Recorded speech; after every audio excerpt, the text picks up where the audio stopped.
¿Qué tal, hermanos? Buenas noches. Como verán, estamos grabando esta clase para que ustedes la puedan disfrutar en sus hogares. Am, la clase, pues, va a ser más breve de lo normal. Sin embargo, les pido por favor que puedan leer la parte am, que marca el manual de la Biblia y del manual como tal, cerrando con el libro. ¿Esto para qué, hermanos? Para que puedan tener un contexto completo acerca de lo que se está comentando y enseñando. Como maestro, trato de hacer un resumen de lo importante y comentarlo, pero es parte de su tarea complementar ese contexto con la belleza del contexto de la Biblia. Entonces, eso es muy importante y espero que puedan cumplir con esa parte, hermanos. Bien, antes de iniciar, vamos a orar. Señor, te damos gracias por esta hermosa noche. Te pedimos que nos cuides, nos bendigas y, Señor, sobre todo nos permitas tener una mente concentrada, Señor, un corazón dispuesto a seguir recibiendo enseñanzas acerca de tu hermosa palabra y en especial acerca del Pentateuco, Señor. Bendice a mis hermanos que están viendo este video, que tú les permitas esa retención y brote ese amor, Señor, por conocer más acerca de tu Antiguo Testamento, en especial del Pentateuco, Señor. Que puedan ver tu plan redentor iniciando a través de él. Como maestro, Señor, te pido que me des las palabras correctas y permitas transmitir el mensaje que tú tienes preparado para ellos a través de estas enseñanzas. En Cristo oramos por todo esto. Amén. Muy bien, hermanos. La parte que vamos a estar viendo en esta ocasión es la historia de los patriarcas. Eh, Esa historia de los patriarcas ah, tiene un contexto muy especial porque es la época de mucha importancia dentro de la historia del pueblo de Israel, en especial de la vida de Abraham, que vamos a ver más adelante, y de todo lo que desemboca a raíz de esa primera relación y esa comunión que se dio a partir del momento en que Dios estableció a Abraham como el inicio de una vida pactual con el pueblo de Israel, descendencia suya. Miles de años más atrás, esta vida pactual tendría un eh, efecto colateral en nuestra vida como gentiles. Eh, para llegar a este punto, al presente, hay que retroceder hasta el inicio. Como menciona ahí la diapositiva, hermanos, los patriarcas, los padres, se puede decir, del pueblo de Israel, de la fe del pueblo de Israel, son Abraham, Isaac y Jacob.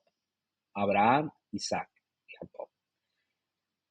Es importante considerar que antes de ese contacto, de ese inicio de comunión, de relación entre Dios y Abraham, todo lo que se comentaba o todo lo que Dios hacía era universal, abarcaba a toda la raza humana en aquel entonces. No había escogido un pueblo especial y sus promesas eran universales, abarcaban a todos. Sin embargo, a partir del capítulo 12 de Génesis, hay un cambio radical.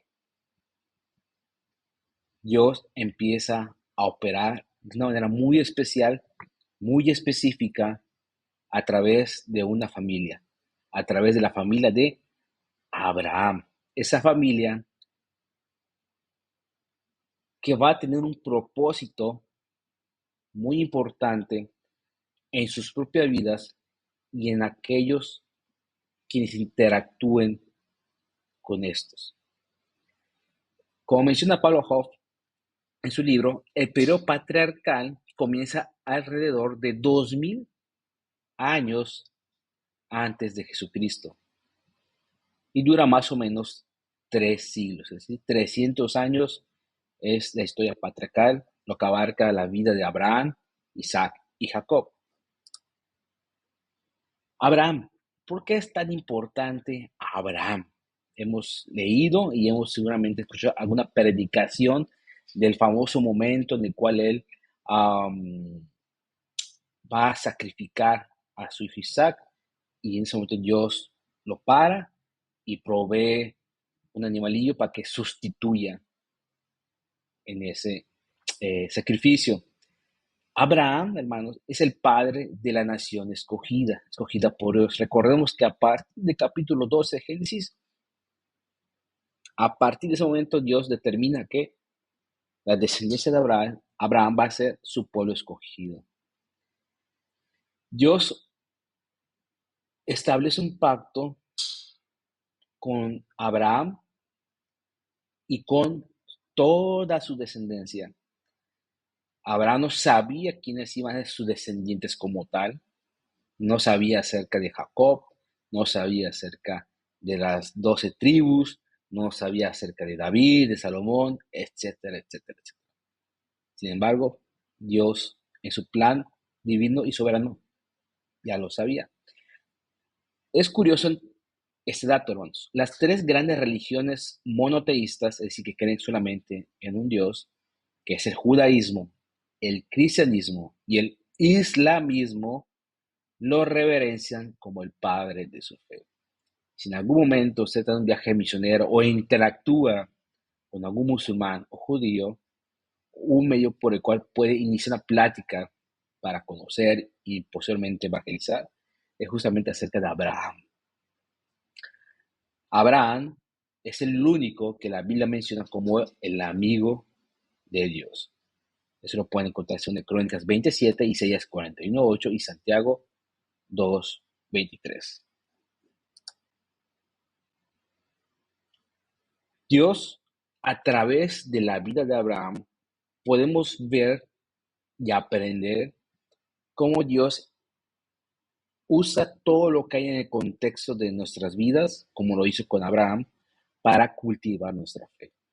Si Dios quisiera, nos daría una fe instantánea, pero no sería real en el sentido de las experiencias que como seres humanos podemos tener, podemos sentir. Es un regalo que Dios nos ha dado. Veíamos en la clase presencial de la semana pasada cómo el hombre tiene el regalo especial de poder tener una relación con Dios, una relación bilateral. Es decir, Él se comunica con nosotros y nosotros podemos comunicarnos con ellos. La creación tiene una relación con su creador. Considero que sí. Él es Señor y soberano de todo, pero no tiene y carece de la virtud que el ser humano tiene de poder hablar, de poder escuchar, de poder sentir, de poder observar lo que Dios hace en nuestras vidas. Dios, en el caso de Abraham, cultivó su fe de tres maneras, dándole grandes promesas, poniéndolo a prueba cada vez más y concediéndole muchas apariciones divinas. ¿Por qué esto, hermanos? Porque era preciso que Abraham conociera a Dios, pues ese conocimiento era la base de su fe.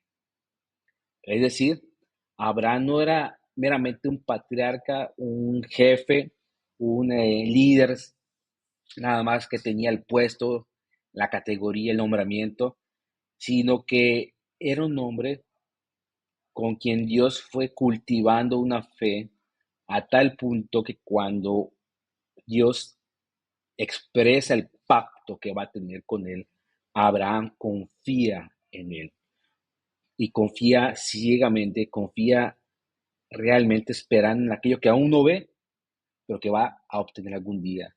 Porque Dios ya había trabajado previamente su corazón, había desarrollado su fe a través de promesas, a través de pruebas y apariciones divinas.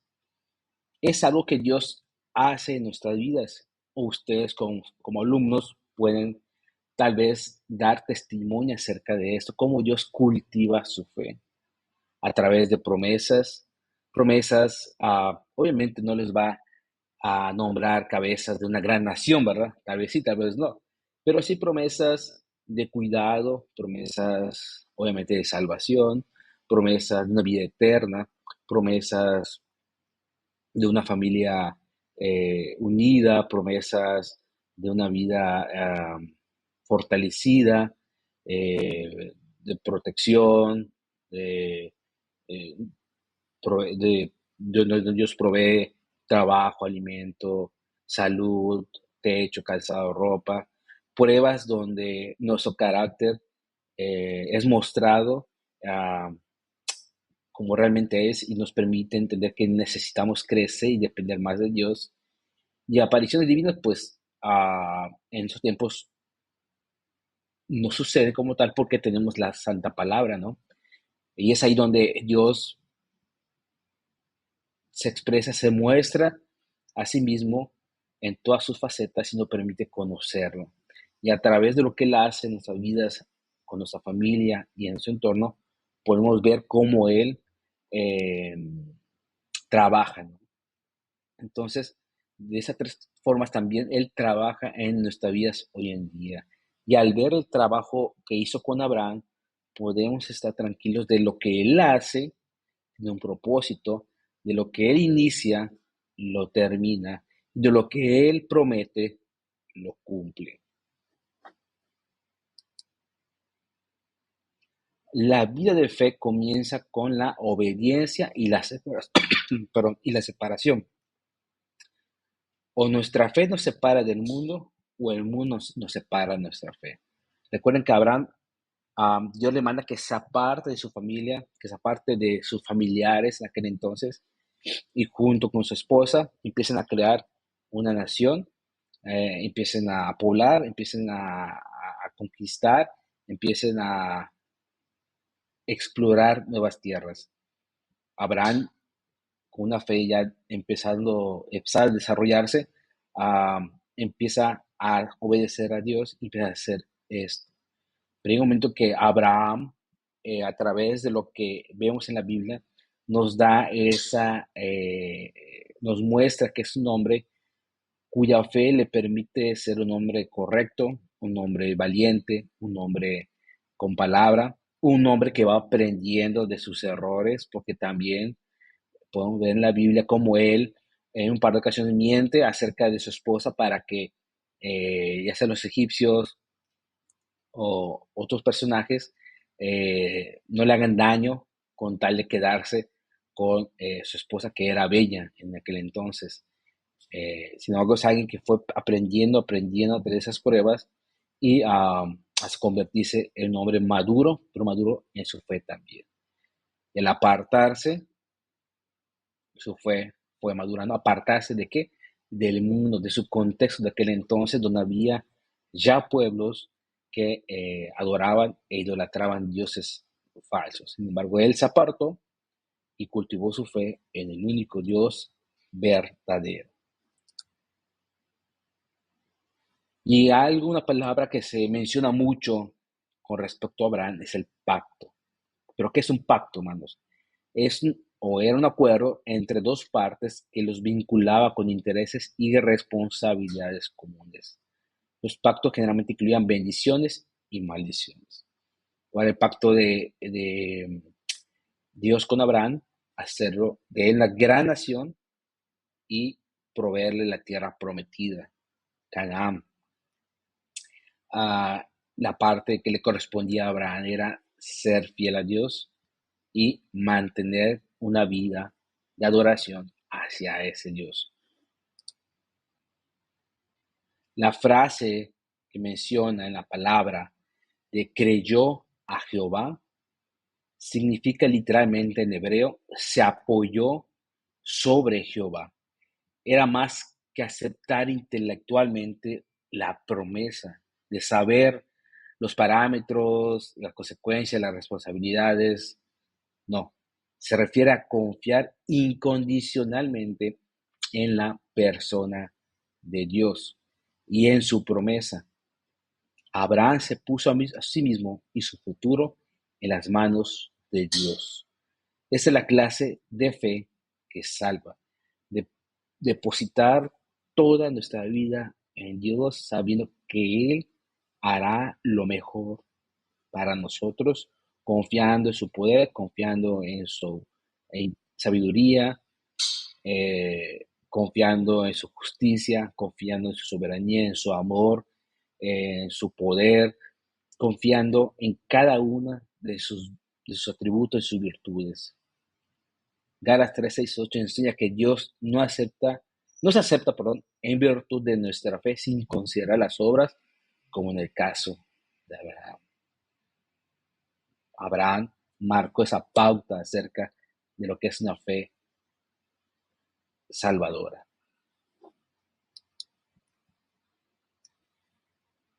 El libro menciona tres bendiciones para Abraham. Te bendeciré, te engrandeceré y serás bendición. Te bendeciré a ti y a tu familia, engrandeceré tu nombre, serás conocido y al ser conocido conocerán que yo soy tu Dios, dijo el Señor. Y serás de bendición a quién, a quienes interactúen eh, con Abraham. Pero también llegarán tres bendiciones a través de Abraham. Es decir, bendeciré a los que te bendigan y a los que te maldigan maldeciré y serán benditas en ti todas las familias de la tierra. Es curioso cómo el Señor escoge una nación para bendecir al resto. No simplemente los aísla y crea un club privado, un club campestre en Canaán para solamente la gente privilegiada y con grandes poderes adquisitivos, como Abraham en aquel entonces, pues ya poseía muchos animalillos, mucho ganado, tenía sirvientes, ya se había hecho de cosas materiales. Pero sin embargo, también Dios va a bendecir a través de él a otros. Y llegamos a un tema importante, el tema de Melquisedec, un personaje que seguramente han escuchado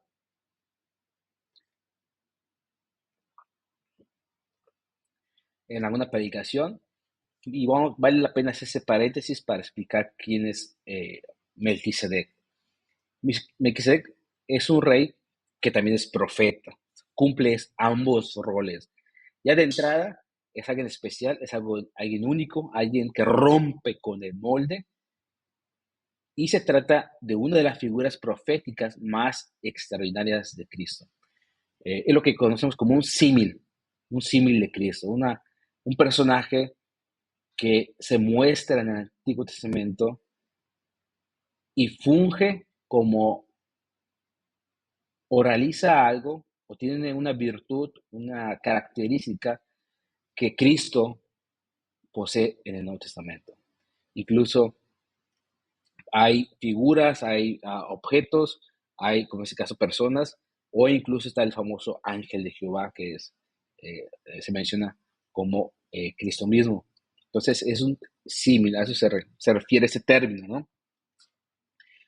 Como dice, por su nombre y posición como rey sacerdote. Hebreos 7:1-3. Su nombre significa rey de justicia. Eso significa Melquisedec. Y era rey de Salem, que significa paz. Es decir, que también era rey de paz. Dado que la Biblia no menciona su genealogía, su sacerdocio era singular en su orden. No dependía de su genealogía, sino de su nombramiento directo por Dios. Y simboliza un sacerdocio perpetuo. Así Melquisedec prefiguraba el rey sacerdote eterno, que es Cristo, que es rey y también es profeta. Entonces, es un personaje que se menciona en las predicaciones y vale la pena saber un poco más de esta perlita que podemos encontrar en el Antiguo Testamento, así como hay otras, y que vale la pena enriquecernos con ella para también enriquecer nuestras enseñanzas o nuestras predicaciones. Bien, pasamos a Isaac. Isaac es el medio para la promesa. Realmente la Biblia no desarrolla mucho el personaje de Isaac, o mejor dicho, los autores eh, no le dieron mucha cabida a Isaac porque para ellos fue el medio por el cual continuó el pacto que había con Abraham. La importancia de este personaje de Isaac se ve sobre en quién fue su padre y quién fue su hijo. Este en medio es el vínculo que une uno con el otro. Se enfoca en la recepción de la misma promesa que Dios había hecho a su padre y el nacimiento de dos hijos, Jacob y Esaú, que representaban dos naciones. Jacob. A pesar de que Jacob recibe la bendición de su padre y los derechos del hijo primogénito a través de un engaño, y no por ser justo, esto muestra la soberanía de Dios que bendijo a Abraham y a su familia a pesar de los conductos de ellos. Vemos cómo Dios, como juez y como dador de esa ley, puede actuar en base a su soberanía y en base a esa sapiencia, omnisciencia de saber todo y de saber lo que ha de suceder en el futuro, siendo Él eterno e infinito, de cómo Él mantiene su palabra a pesar de que el ser humano pueda ser, um, como en ese caso, Jacob, deshonesto. Recordemos que él engañó a su padre para ganar la primogenitura a Esaú. Esa primogenitura eh, permitía que Jacob se adjudicara el ser el nuevo patriarca de la familia cuando su padre falleciera. También se ganaba tanto el respeto como la autoridad en toda la familia. Entonces, el ser el primogénito era algo sumamente valioso y sumamente algo que se tenía que cuidar y valorar. También, si leemos la historia de Jacob y Saúl, podemos entender cómo Dios también obra a través de la vida de Saúl, porque Saúl da señales de un carácter que uno no valoraba la primogenitura porque es capaz de darla por un vaso o bueno, un plato de lentejas, pudiendo él esperar, a pesar del cansancio, a pesar de la jornada, él pudo haber esperado o conseguido otro alimento, pero como para ella tampoco realmente el valor de esa primogenitura, considero más valioso un plato de lentejas. Pero también veo más adelante en la historia cómo él, en un acto de rebeldía, de necedad, de egoísmo, con tal de molestar a su padre, va y se casa con una de las hijas de Ismael, algo que su padre no aprobaba. Pero Esaú, dando muestras de ese carácter inmaduro y necio, nos muestra cómo Dios permitió esto y siguió con su plan, porque Jacob ciertamente actuó deshonestamente, pero tenía virtudes y tenía una vida y un corazón imperfecto igual que Saúl, pero más dispuesto a obedecerle y por medio del cual su descendencia iba a permitir desarrollar el plan que él tenía para esa familia. Jacob también obviamente es el padre de las 12 tribus. ¿Cuáles son esas 12 tribus? Rubén, que significa ver un hijo; Simeón, que significa ha oído; Leví, el que une a los suyos; Judá, alabanza; Dan, juez o juzgó; Neftalí, mi lucha; Gad, buena fortuna; Aser, bienaventurado o feliz; Isaacar, hay una recompensa; Zabulón, morada; José, añadidura; y Benjamín, hijo de la diestra. Y finalmente llegamos con José.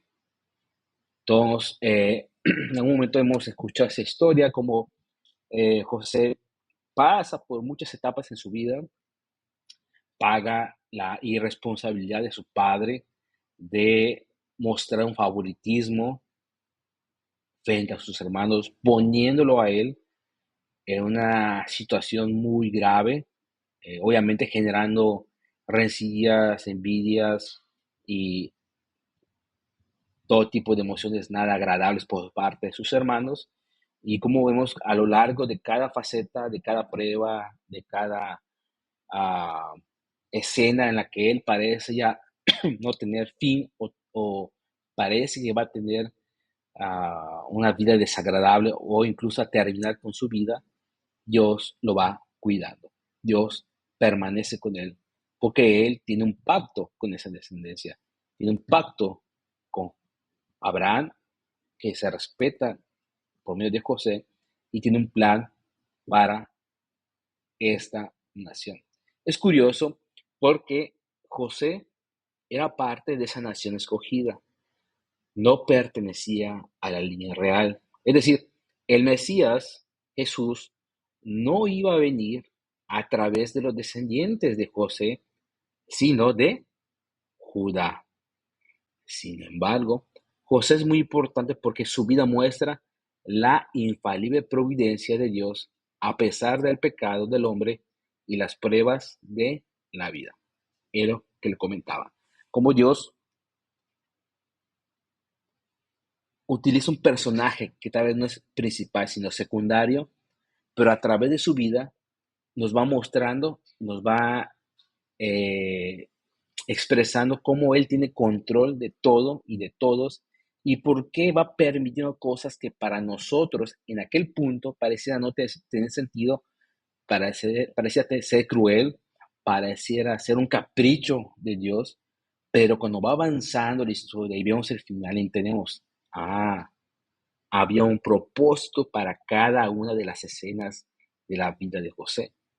Dios no fue caprichoso, Dios no fue malo, sino que Él utilizó la vida de José para bendecir a otros, pero utilizó esas pruebas para moldear el carácter de José.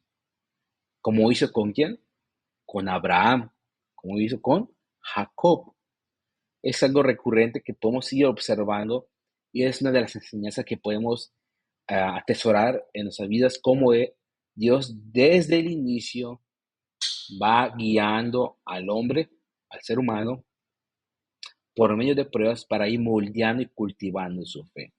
Si usted está pasando en medio de una prueba, tenga la seguridad que uno, Dios está consciente de ello y dos, Dios tiene un plan para ello.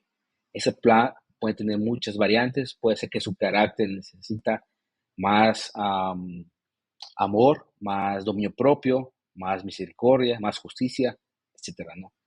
También puede ser que a través de la prueba que está teniendo en su vida para cultivar su fe, otros pueden estar observándolo y aprendiendo y preguntándose, esta persona pudo haber tronado, se puede decir, con lo que ha pasado, pero se mantiene fiel a su Dios. Entonces, este Dios es diferente a cualquier otro. Es decir, su vida puede ser un medio y la prueba en su vida por el cual otros se acerquen a Cristo. Entonces, hermanos y hermanas, una de las enseñanzas que podemos obtener de esta clase es cómo Dios mantiene su palabra de principio a fin, desarrolla su palabra, desarrolla su pacto y lo que dice y lo que promete que va a hacer, lo hace. Pesa todo y pesa a todos. Número dos, cómo Él cultiva la fe de sus hijos a través de promesas, de pruebas y en nuestro caso a través de sus manifestaciones por medio de su palabra, cómo Él se muestra a través de toda su palabra y nos permite conocerlo cada vez más.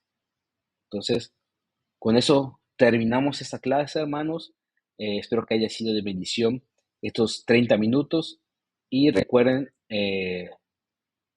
hacer sus cuestionarios de sus manuales y también ir leyendo el libro, así como las porciones de la Biblia que menciona. ¿Es mucha lectura? Es correcto, es mucha lectura. Pero no lo vean como una carga, no lo vean como algo cansado, que sí es cansado, pero véanlo sobre todo eso como una manera en la cual Dios va a obrar en su vida, hermanos. Esto es un regalo que tiene todo seminarista.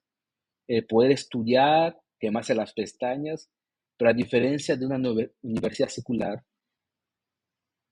el contacto continuo que va a tener, la interacción continua que va a tener con la palabra de Dios, va a traer frutos más allá de una nota probatoria en su vida espiritual.